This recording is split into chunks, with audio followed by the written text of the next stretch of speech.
and pull it out. And on the bottom of the valve here, so let's look at the valve. Now you see the line here?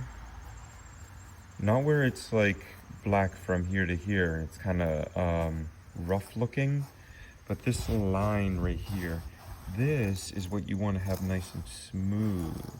So I haven't worked on this one yet, and this is where it sits. So this piece on the side, see how it's kind of got all this little abrasive stuff on it?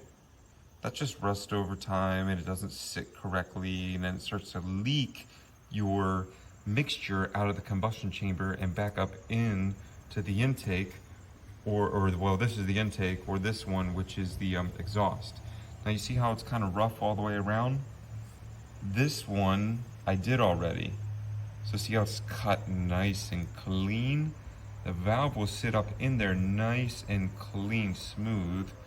Where on this side, well, let me focus. There it is.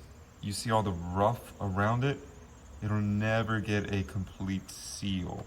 So we want to turn it into this one and get a complete seal so our engine runs great. Now, let's go ahead and show you how it works.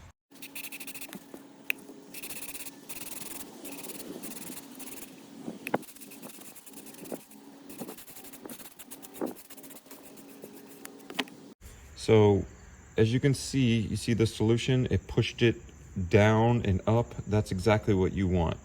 Then that way I know the lapping has only gone between where there's two pieces of solution are.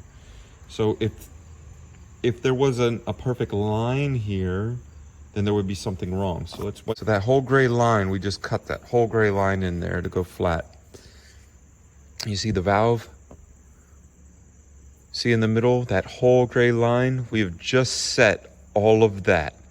So now we're gonna go ahead, wipe it down, and then we're just gonna apply a little more, and then we're gonna go in and we're gonna run number 2.